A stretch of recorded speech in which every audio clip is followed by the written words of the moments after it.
Nah, artinya kan peran di sini Mas Guru sebagai apa ya? Mengakomodir produk-produk UMKM itu sangat penting dong. Oh ya jelas dong, jelas dong. Karena tidak semua UMKM itu bisa menjangkau market yang memadai skalanya untuk menopang keberlanjutan mereka. Ya makanya memang harus ada sinergi kan. Pihak-pihak yang fokus di marketing ya. Ya gitulah. Kayak kita kan memang mensupport teman-teman yang skala kecil ya, yang punya produk macam-macam nanti. Kang Nana bisa menelusuri satu persatu ya. Gitu. Makanya kenapa kita kasih nama pasar Gemah Ripah kan, karena ya memang supaya kita semua gemah ripah, supaya kita semua sejahtera. Gitu kan. Nama itu doa. Iya dong, nama itu doa, nama itu sabda. Kita menyabdakan sesuatu yang indah buat kita semua. Gitu kan. Planning Mas Guru nih terkait dengan UMKM kedepannya mengakomodir dari sisi pemasaran seperti apa Mas? Ya kita akan menguatkan pasar Gemah Ripah kan. Kan kalau sekarang kita fasenya baru di fase apa namanya penjualan online kan. Ya. Ke depan kita mau naikin jadi e-commerce. Ke depan lagi kita mestinya bisa bangun marketplace dong. Visinya begitu Kang, tapi kan pelan-pelan lah sambil kita menguatkan teman-teman di lapangan. Teman-teman di lapangan yang jadi vendor kita kan juga kebanyakan murid-murid saya kan. Jadi mereka harus memadukan antara spiritualitas dengan karya, dengan kemandirian gitu. Artinya kalau produk itu kita create dengan ketulusan, iya. Itu ada value ya Mas? Ya jelas dong, ya. Gimana pun juga apa yang ada di pikiran sama di emosi kita kan terekam di partikel-partikel produk kita gitu loh. Jadi itu menentukan kan gitu. Secara otomatis ya? Iya itu hukum alam kan. Makanya semua produk itu harus diciptakan dengan hati yang murni. Dengan cinta kasih. Dengan cinta kasih. Nggak usah jauh-jauh lah, jualan lotek aja ya, nasi goreng ya. Saya ini kan tukang masak ya. Kalau lagi seneng sih, kalau lagi ada waktu, masakan saya pasti enak. Kenapa? Karena saya memasaknya dengan ketulusan, dengan kasih yang murni, sehingga si energi itu ada di makanan gitu.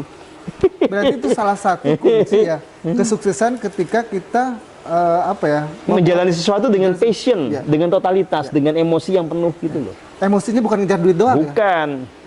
Do the best, lakukan terbaik. Jadi kita harus ada dalam posisi menciptakan produk yang paling keren gitu ya, yang bisa membuat orang lain senang, bahagia, dan hidupnya berkualitas. Gitu kan. Nah dari beberapa produk ya yang teman-teman vendor Mas Guru yang sekarang kelola itu, dari sisi produk oke nggak sih gitu? Karena kadang orang berpikir bahwa UMKM gitu. Ya kalau saya sih kan juga tidak mau sembarang jualan produk kalau produknya malah bikin sakit perut misalnya, atau malah merusak kesehatan si pembeli, nggak mau lah. Ya saya tetap ada quality control di sini. Jadi dari sisi si unsurnya, cara pembuatannya semua harus selaras. Ya bahan-bahannya jangan sampai ada yang merusak, mengganggu kesehatan. Makanya kita sangat concern dengan barang-barang organik kan. Sangat concern dengan itu. Dan kita mengupayakan hulu ke hilir itu bisa menjadi organik. Gitu. Makanya produk-produk kita coba lihat, produk-produk sehat semua Kang. Ada minyak kelapa, ada jahe, macam-macam, beras organik gitu ya. Dan semuanya organik? Iya. Kenapa Mas Guru berpikiran bahwa organik itu potensial ke depannya? Loh, gini Kang. Kalau kita tidak mengubah atau membelokkan arah, ya, itu kita bisa krisis pangan. Ini kita bicara serius ya Kang ya. Tanah kita selama revolusi hijau ini digulirkan itu hancur kan? Revolusi hijau itu kan digulirkan oleh FAO kan, sejak zaman Pak Harto itu. Intinya adalah harus ada sebuah metode agar produktivitas pertanian itu naik terus gitu ya. Nah maka digunakanlah pupuk sintetik dari pabrik, termasuk pestisida sintetik. Hasilnya apa? Memang untuk beberapa saat terkesan si produk itu naik, ya. Jadi beras, jadi makin banyak hasil panennya. Tapi hasilnya apa? Si sawah-sawah itu rusak. Coba cari belut sekarang kalau gampang. Susah. Susah kenapa? Ya tanahnya udah beracun. Nah, kalau itu dibiarkan, lama-lama tanah nggak bisa ditanemin, Kang. Coba Kang Nana itu lihat sepanjang jalur Pantura, daerah Indramayu. Ya. Banyak nggak yang dulunya sawah sekarang nggak bisa ditanemin? Banyak. Kenapa? Itu akibat itu, Kang. Nah, kita mesti ngembangin sebuah model pertanian yang itu bisa memulihkan tanah, sekaligus membuat produk-produk pertanian itu sehat lagi. Karena kalau pakai metode lama, ya, jejak pestisidanya nempel di kangkung yang ditanam dan dimakan oleh Kang Nana. Nempel di beras, nempel di semua produk sayur mayur, gimana? Orangnya lama-lama sakit, tanahnya juga lama-lama nggak bisa gitu. Jadi kita harus memastikan tanah itu dipulihkan, produk kita sehat, jadi tanahnya terus nanti akan bisa tanemin, orangnya kagak mati duluan. Ya. Jadi kadang berpikir ya bahwa kita menanam sesuatu untuk membunuh diri kita sendiri Oh iya. dan alam semesta ya Mas. Gitu. Nanti disalahin virus apa? Padahal malah gaya hidup kita yang salah. Dan itu masyarakat sadar nggak sih Mas Guru? Kalau Mas Ya. Guru mungkin ke kampung gitu, mereka sadar nggak sih? Ya banyak yang nggak sadar Nggak lah, sadar ya? nggak sadar. Petani aja untuk beralih ke organik ya gampang, kan udah kebiasaan. Mahal loh Mas Guru, organik. Loh ya mahal karena sekarang jadi barang langka. Kalau udah di produk massal sebetulnya itu mestinya lebih murah ketimbang yang pakai pendekatan atau pertanian biasa kan. Ya, kita punya metode pertanian namanya Sigma Farming. Kalau itu diterapin, itu si produk itu nggak semahal biasanya. Karena pupuknya nggak usah beli. Semuanya bisa dibuat di lingkungan sendiri. Apa yang membuat mahal? Sekarang kan bikin mahal gara-gara si produk-produk organik ini masih jarang ya. Namanya antara demand sama supply-nya nggak imbang ya dimahalin lah. Jadi sebenarnya kembali ke zaman dulu, zaman nenek moyang. Mestinya ya? begitu. Harusnya. Kembali kepada cara-cara yang natural. Gitu. Karena dulu saya ibaratnya makan nasi sama garam, enak. Loh iya, karena semuanya masih natural. Iya. Terus tinggal metik daun sampul gitu ya, di mana gitu ya, gitulah. Nah, saya dengan tim saya, dengan gerakan saya ini sedang mengarah ke sana kan.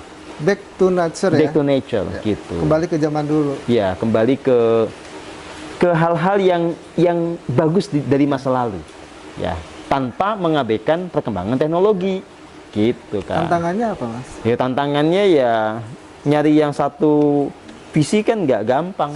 Susah. Misalnya petani gitu ya. Kita udah nanam nih, belum tentu mereka mau ngikutin. Iya, mereka tanya, emang hasilnya berapa?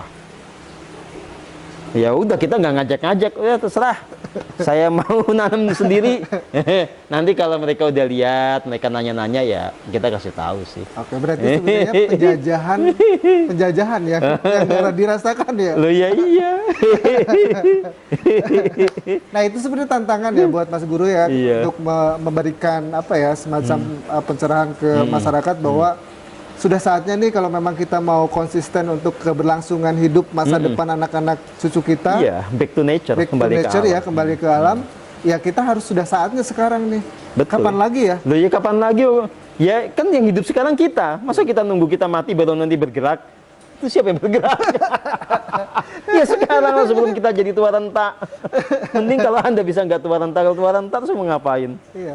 Sebentar. Artinya kan dengan pola seperti itu justru yang dalam tanda kutip memperpendek usia ya. Loh kalau cara kita dalam bercocok tanam yang kemudian berujung kepada cara makan yang tidak harmoni, itu kan sama dengan kita masukin racun ke badan kan? Itu yang akan membuat usia kita otomatis memendek. Jangan berdalih bahwa usia itu di tangan Tuhan. Enggak, kan ada sunatullah, ada hukum alam. Kalau Anda makan racun ya usianya mendek lah. Gimana sih? Kalau mau sehat makan yang bener. Yang disalahkan Tuhan. Nanti kalau mati salahin Tuhan. Gimana sih? Enggak bener ini. Itulah manusia ya Mas. Nggak jelas ya. Enggak jelas. Salah-salah sendiri, Tuhannya disalahin. Kebiasaan menyalahkan ya. Sebentar, kembali lagi nih. Kayaknya kita terlalu melebar ya. Harusnya Enggak melebar. ya? Masih ada Enggak. lagi dia. Loh ini semua tentang UMKM, tentang bisnis, tentang pertanian, semua satu. Oh ya, masih satu ya. lini. Kita ngetes minum dulu dulu ya, minum. teman-teman ya, biar agak sedikit relax nih.